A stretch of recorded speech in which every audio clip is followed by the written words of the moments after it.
Jadi amalan-amalan di bulan Muharram ini, kata Syekh Abdul Hamid di dalam kitab Kanjun Najah itu ada 12. Jadi yang pertama apa katanya? Sum. Sum itu apa? Puasa. Puasa pada tanggal berapa? Pada tanggal 9, 10. أعوذ بالله من الشيطان الرجيم بسم الله الرحمن الرحيم الحمد لله رب العالمين الرحمن الرحيم مالك يوم الدين إياك نعبد وإياك نستعين اهدنا الصراط المستقيم صراط الذين أنعمت عليهم غير المغضوب عليهم ولا الضالين.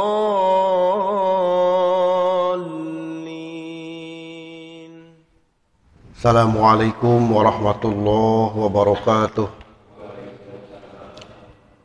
Nah, hadirin jemaah yang dimuliakan Allah Subhanahu wa taala, para ulama salaf dalam kitab Lataiful Ma'arif mengatakan ada 10 hari yang disukai. 10 hari terakhir bulan Ramadan. Mengapa? Jadi para ulama salaf itu menyukai 10 hari terakhir di bulan Ramadan. Mengapa? Karena ada Lailatul Qadar. Yang kedua, 10 hari pertama bulan Dzulhijjah. Karena di bulan Dzulhijjah itu yang pertama ada puasa sunnah tarwiyah, ada puasa sunnah Arafah. Dan pada tanggal 10-nya adalah hari raya Idul Kurban. Hari raya Idul Adha. Maka mereka menyukai 10 hari pertama di bulan Dzulhijjah. Dan juga 10 hari pertama di bulan Muharram. Di bulan Muharram itu dari tanggal 1 sampai tanggal 10 itu disukai. Mengapa? Karena pada tanggal 10-nya disunnahkan untuk melakukan puasa yang disebut dengan Asyura. Lamun orang Jawa nyebutnya bulan atau tanggal Syuro gitu. Sebab diambil terakhir. Nah, hadirin jamaah yang dimuliakan Allah Subhanahu wa taala, pertanyaannya, apa yang harus dilakukan di awal bulan Dzulhijjah ini? Yang pertama saya mengutip dalam kitab Kanjun Najah Wasurur. Beliau ini, kitab ini dikarang oleh Syekh Abdul Hamid, orang Kudus ini. Dan Sapinah juga ini. Sapinah ini dikarang oleh Salim Sumer Al-Hadrami, ya. Yaitu orang Hadrami, orang Yaman, tapi meninggalnya di Jakarta. Dulu dimakamkan di Batavia katanya. Nah, beliau ini mengatakan ada 12 hal yang harus kita lakukan di bulan Muharram. Jadi amalan-amalannya itu. Beliau membuat sebuah nadhoman. Hebatnya ulama itu, pertama beliau memahami Quran, memahami hadis. Setelah memahami hadis, langsung dituliskan di makalah ini. Ya. Ada juga supaya lebih gampang, dibikinlah nadhoman. Salah satunya ini. Fi yaumi Asyura asrun tattasil bihasnatani walaha fadlun nukil, katanya. Fi yaumi Asyura asrun tattasil. Ada 10 amalan di dalam bulan Ramadan. Bihasnatani walaha fadlun nukil. Yang ditambah lagi 2 amalan yang sempurna. Berarti lamun 10 ditambah 2 yang sempurna jadi sabaraha? Jadi 12. Apa saja? Sum, soli, sol, zur aliman ud waktahil. Hebatnya ulama itu begitu. Jadi kata-kata sedikit. Sum, apa sum itu? Soma ya sumu, sum, puasalah. Soli, sholatlah. Sol, silaturahmi, ya. Zur aliman, ziarah kepada orang yang alim. Ud waktahil, jenguk orang yang sakit. Waktahil dan bercelak mata, disifat gitu. Terus roksul yatimi, apa roksul yatim? Roksun itu apa? Ngusap. Yatimi berarti ngusap naon? Ngusap kepala. Roksun itu kan kepala, makanya ada yang disebut dengan rois. Rois itu ketua atau kepala. Roksul yatim, yaitu usaplah kepala anak yatim, ya. Roksul yatim mimsah, jadi mengusap kepala anak yatim. Tasodak wagtasil, bersedekahlah dan mandilah. Terus wasi alal hiyali, menambah nafkah keluarga. Kayak tanggal 10 ya. Terus qalim dupro, dan memotong kuku gitu. Terus wasuratal ikhlasi kul alfa tasil, membaca surah al-ikhlas itu 1000 kali. Jadi amalan-amalan di bulan Muharram ini, kata Syekh Abdul Hamid di dalam kitab Kanjun Najah, itu ada 12. Jadi yang pertama apa katanya? Sum. Sum itu apa? Puasa. Puasa pada tanggal berapa? Pada tanggal 9, 10. Makanya ada puasa Asyura. Kalau sekarang berarti nanti bertepatan dengan hari apa? Hari Kamis, ya. Tanggal 10 itu hari Kamis 19 Agustus 2021. Duh, makanya ke Agustusan weh. Titah puasa deh. Gitu ya. Nah, mana dasarnya?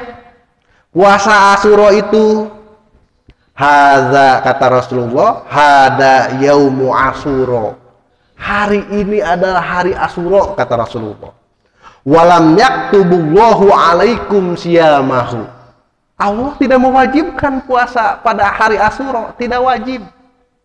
Tapi kata Rasul, wa ana shaimun, saya puasa. Berarti lamun Rasulullah puasa, sunnah atau puasana? Sunnah melakukan puasa pada 10 Muharram. Paman sa'a fal yasum, barang siapa yang berkehendak puasa, fal yasum, silakan puasa. Gitu.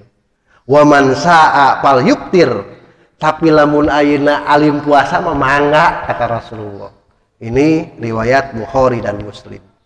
Jadi Rasulullah Shallallahu Alaihi Wasallam selalu berpuasa pada tanggal 10 Muharram. Sebagaimana disebutkan bahwa puasa 10 Muharram itu tidak diwajibkan oleh Allah, tapi aku puasa, kata Rasulullah.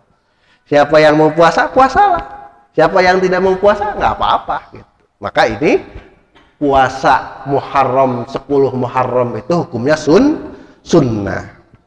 Nah, maka karena ini puasa sunnah, Pak Edi, supaya daraek ngalaksanakeun puasa, aya pahalana, aya padilahna. Kan kieu nya, nah ari puasa wajib ukur gupiro lahu ma taqaddama min dambi we hungkul. Man shoma ramadhana imanan wa ihtisaban gupiro lahu ma taqaddama min dambi. Barang siapa yang melakukan puasa di bulan Ramadan, maka diampuni dosanya, ya. Gupiro lahu ma taqaddama min dambi, dosa yang telah lalu. Bari jeung puasana teh 30 poe. Nah, ari puasa sunat sapoe oge, wah, ganjaranana besar. Karena ini motivasi supaya orang puasa. Sebab banyak yang menganggap sunat iya eta mah, nah gitu. Maka dimotivasi. Ada salah satu hadis, siyamu yaumi Asyura puasa pada hari Asyura, pada hari ke-10, ahtasibu Allah ayyukaffirosana allati qablahu. Jadi kalau kita puasa pada poe Asyura 1 hari berarti kan, maka Allah akan menghapus dosa 1 tahun yang lalu. Siapa yang meriwayatkannya? Muslim. Berarti ini hadis derajatnya yang diriwayatkan oleh Muslim, insya Allah sahih begitu. Ya, ini motivasi kita. Nah, hadirin jamaah yang dimuliakan Allah Subhanahu wa taala, ketika Rasulullah Shallallahu alaihi wasallam mengatakan aku puasa pada bulan Muharram, yaitu khususnya tanggal 10 Asyura, ada hadis an Abdullah bin Abbas radhiyallahu anhuma, dari Abdullah bin Abbas radhiyallahu anhuma, yaqulu, beliau menceritakan, hina shoma Rasulullah sallallahu alaihi wasallam yauma Asyura.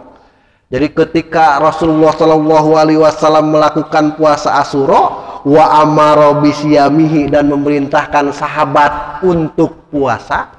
Perintah Rasulullah untuk puasa 10 Muharram. Hukumnya apa? Sunnah. Sebab ketika merintah pun beliau mengatakan, yang mau puasa, yang nggak mau nggak apa-apa. Berarti ini sunnah. Wa amara bisyamihi, qalu, para sahabat ini berkata, ya Rasulullah, innahu yauma tu'addimuhul yahudu wan nasara.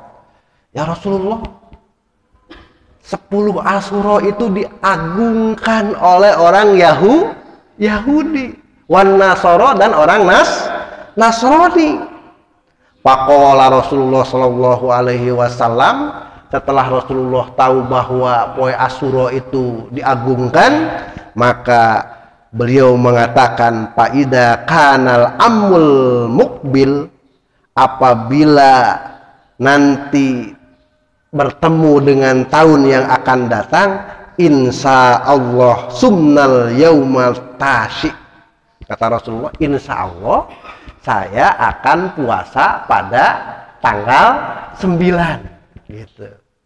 Jadi lamun ayeuna tahun hareup nincak deui tanggal di bulan Muharram, maka saya akan puasa tanggal 8 gitu. Qala Ibnu Abbas mengatakan, palam ya'til amul muqbil, tetapi ayeuna belum sampai pada tahun yang akan datang, hatta tuwfiya Rasulullah sallallahu alaihi wasallam. Rasulullah kaburu maut. Berarti tanggal 9 dilakukan gak oleh Rasulullah? Enggak. Bagaimana hukumnya? Sunnah, karena Rasulullah sudah ngajam. Cek ayeuna maspur teh, lamun aya usia tahun depan saya kurban gitu. Nah, ini adalah ngajam ya. Ini adalah ngajam. Nah, hadirin jamaah yang dimuliakan Allah Subhanahu wa taala, jadi disunnahkan puasa berarti tanggal 9 Muharram dan tanggal 10 Muharram, yang disebut dengan Tasu'a dan Asyura. Tasu'a itu ke-9 ya. Nah, hadirin jamaah yang dimuliakan Allah Subhanahu wa taala, yang kedua itu menyelisihi. Kan biasanya kapungkur ketika orang non-Islam pakai kumis, dikurut kumisna, dipanjangkan jenggotna, itu kan menyelisihi. Nah, begitupun puasa. Ketika para Yahudi Nasrani puasa tanggal 10 Muharram, karena orang Yahudi mengatakan bahwa diselamatkannya Musa dan lain sebagainya, mengagungkan mereka terhadap nabi mereka, maka kata Rasulullah Shallallahu alaihi wasallam, kami lebih berhak begitu. Nah, tapi harus ada perbedaan, maka harus puasa sebelum atau sesudah. Ya, di dalam sebuah hadis dikatakan, sumu yauma Asyura, puasa pada hari Asyura, wa khaliful yahuda, maka selisihi orang Yahudi. Sumu qoblahu yauman, silahkan puasa 1 hari sebelum, berarti tanggal 9. Wa ba'dahu yauman, 1 hari sesudah, berarti tanggal 10 gitu. Berarti kalau sekarang mah puasanya Rebo, Kemis gitu minimal. Lamun mau Kemis, Jumat, atau Rebo, Kemis, Jumat 3 kali mangga gitu. Nah, hadirin jamaah yang dimuliakan Allah Subhanahu wa taala, atau yang lebih bagus teh puasa we ayeuna mah bulan Muharram hungkul. Isuk-isuknya geus minum, berarti teu puasa. Ya. Puasa sabulan. Apa? Afdhalus siyami ba'da ramadhana syahrullah al-muharram. Paling afdol puasa sesudah bulan Ramadan teh bulan Allah, yaitu bulan Muharram. Wa afdhalus sholati ba'dal fardhah, dan yang paling afdol salat sesudah salat fardu itu sholatul lail, yaitu salat malam. Maka mudah-mudahan nanti pada tanggal 18, berarti geus Agustusan ya. Berarti geus beres ayeuna mah Agustusanana ya. Dan juga dilarang kan? Kalau sekarang mah dilarang PPKM kene. Nah, berarti tanggal 18 puasa Tasu'a, tanggal 19 Agustus Kemis puasa Asyura. Insya Allah. Hadirin jamaah yang dimuliakan Allah Subhanahu wa taala, jadi amalan yang pertama adalah puasa Asyura, puasa Tasu'a tanggal 9, tanggal 10. Kalau mau tambah tanggal 11. Kalau mau sebulan puasa. Nah, yang kedua menunaikan sholat wajib dan memperbanyak sholat sunnah. Siapa yang pernah sholat sunat mutlak? Ada yang pernah sholat sunat mutlak? Lamun can pernah sholat sunat mutlak, sabab sholat sunnah anu diajarkan ku Rasulullah can kagawean. Tuh ya. Lamun geus kagawean kabeh, oh di sholat sunat naon ya? Udah sholat sunat mutlak, berarti itu memperbanyak sholat sunnah. Yang ketiga silaturahmi. Ingat, silaturahmi bahasa Arab syariat ya, ada silaturahmi bahasa Indonesia. Lamun silaturahmi bahasa Arab mah nyambungkeun babarayaan teh jeung dulur gitu. Pak Pendi punya adik gitu ya, terus ayeuna ada sesuatu hal, mungkin salah satunya itu yang sering memutuskan silaturahmi itu bagi waris gitu. Wah, akhirnya silaturahmi disambungkan lagi kekerabatannya itu. Itu sebetulnya silaturahmi bahasa Arab atau menurut Islam itu seperti itu. Jadi nyambungkeun babarayaan jeung saudara jeung kerabat. Lamun ayeuna bahasa Indonesia mah ningalina kamus bahasa Indonesia mah jeung saha we silaturahmi. Sapari politik, silaturahmi politik. Silat nasional, silaturahmi nasional pada politik. Nah, eta memang silaturahmi dalam bahasa Indonesia. Yang keempat, ziarah kepada ulama. Mata kudu aya sowan, datang ke ulama, ya, minta petuah gitu. Ini pada bulan Muharram. Aya-aya mah teu meunang pimpinan pesantren, ulama dan lain sebagainya itu supaya safety karena sieun corona. Yang kelimanya menjenguk orang yang sakit, ya. Yang keenamnya mencelak mata, sifat gitu ya. Karena Rasulullah Shallallahu Alaihi Wasallam dilihat dari Al-Barjanji itu, ketika dilahirkan itu pertama beliau bercelak, yang kedua sudah berhitan, gitu ya. Salah satu yang di Al-Barjanji itu disebutkan seperti itu. Apa namanya tuh, surroti biadil kudrotil ilahiyah katanya. Jadi sudah bercelak, sudah berhitan, karena ini adalah kudrat Allah Subhanahu wa taala. Nah, yang ketujuh, usap kepala anak yatim. Usap hungkul. Ngusap hungkul.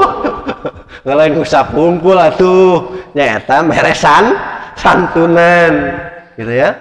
Kalau dulu di lingkungan kita tidak ada, sekarang mah anak Pak Priyo sudah ada 3 lagi. Terus yang di sini ada siapa? Disebutnya Tewa Ipit. Nah, ini kan anak yatim ya, anak yatim. Di lingkungan kita sudah ada. Maka tanggal 10 kalau kita berniat laksanakan sajalah ya sumbangan. Lamun tidak mau berkerumun, sudah seantarin aja Pak DKM, antar aja. Karena memang dari dulu yang paling bagus itu ya tidak digemur-gemurkan gitu. Mau dipanggil anak yatim ngajajar 100 orang diberi 20 ribuan. Nyenungguan analila dan lain sebagainya gitu kan. Ya saya antarkan gitu. Hadirin jamaah yang dimuliakan Allah Subhanahu wa taala, tanggal 10 Muharram itu ya bagusnya itu menyantuni anak yatim. Yang ke-8 bersedekah. Barang siapa yang bersedekah di bulan Muharram ini, nah ini juga sama ya, motivasi. Barang siapa yang bersedekah di bulan Muharram ini, maka Allah akan lapangkan rezekinya. Terus yang selanjutnya mandi. Nah, mandi ini yaitu ketika mau puasa ya, mandi besar. Ya, ketika mau puasa tasu'a gitu ya. Kenapa bilih gitu ya mah? Bilih ayeuna belum suci gitu ya. Nah, selanjutnya adalah menafkah atau memberikan keluasan nafkah keluarga. Jadi tanggal 10 mah karena hari raya anak gitu, hari anak yatim, maka luaskan nafkah keluarga kita. Minimal netara masak daging lah tanggal 10 mah gitu. Karena ada salah satu motivasi hadis Rasulullah SAW juga yang mengatakan barang siapa yang menambah atau meluaskan nafkah keluarga pada Asyura, maka Allah akan meluaskan rezeki kita. Motivasinya itu. Dan yang ke-11 yaitu memotong kuku ya. Nah, memotong kuku berdasarkan sunnah Rasul. Jadi yang pertama mana dulu? Ya? Nah, kalau kanan berarti ini 1 ke 1 ini. Itu wakan uyu, gede iya ya. Nah, makanya ini dulu 1, 2, 3, 4. 5-nya mana? Ini. Kalau menurut Imam Nawawi 5-nya ke sini. Tapi menurut Imam Al-Ghazali 5-nya ini 5, 6, 7, 8, 9, 10 menurut Al-Ghazali. Kalau menurut An-Nawawi 1, 2, 3, 4, 5, 6, 7, 8, 9, 10. Eta tingiritan kuku gitu. Ada adab-adabnya. Sebab kalau kita memotong kuku sesuai dengan adab, ada hadis yang mengatakan bahwa kalau kita memotong kuku dengan berurutan baik, begitu melaksanakannya dengan baik, dijamin tidak akan sakit mata katanya. Terus ada juga doanya. Bismillah wa billah wa ala sunnati sayyidina Muhammadin wa ali sayyidina Muhammadin. Osok itu taranya. Amanah we cakahayang gitu. Atau ke istri kita, tolong dong. Ya, tapi bejaan, mah ieu heula gitu. Ye baru ini. Nah, bagaimana kalau kaki? Kalau kaki inilah ibarat punya erek ditiunnya. Lamun kaki mah ieu kanan 1, 2, 3, 4, 5, 6, 7, 8, 9, 10. Kalau kaki biasa kaki mah sama kita kan? Nah, maka ini sunnah 1, 2, 3, 4, 5, 6, 7, 8, 9, 10. Anu panjang keret di bulan Muharram. Tidak hanya di bulan Muharram, dasa bulan kemudian ya panjang nih keret deui gitu. Ya. Khawatir apa? Khawatir ada yang menghalangi wudhu kita, ya, yamna'ul basar. Dan yang ke-12 membaca surah Al-Ikhlas 1000 kali. Disebutnya itu atakoh. Atakoh teh itqu minan nar. Yang ngamerdekakeun tina seuneu neraka. Nah, ini adalah amalan-amalan yang harus dilaksanakan oleh kita pada bulan Muharram. Jadi yang pertama apa? puasa. Yang kedua, sholat wajib dan memperbanyak sholat sunnah. Yang ketiga, silaturahmi. Yang keempat, ziarah ke ulama. Yang kelima, menjenguk orang sakit. Yang keenam, celak mata. Yang ketujuh, usap kepala anak yatim, santunan. Yang kedelapan, bersedekah. Yang kesembilan, mandi. Yang kesepuluh, menambah nafkah keluarga. Yang ke-11 memotong kuku. Yang ke-12 membaca surah Al-Ikhlas 1000 kali. Itulah yang minimal puasa orang mah lah ya, minimal puasa pada hari Rabu dan Kamis di bulan Muharram, yaitu hari ke-9 dan hari ke-10. Itu saja yang bisa saya sampaikan pada kesempatan ini. Mudah-mudahan ada manfaatnya. Kita berdoa kepada Allah, mudah-mudahan Allah memberikan kekuatan kepada kita, memberikan kesehatan kepada kita, sehingga kita bisa mengamalkan apa yang harus dilaksanakan pada bulan Muharram ini. Demikian, wallahul muwaffiq ila aqwamit thoriq. Wassalamualaikum warahmatullahi wabarakatuh.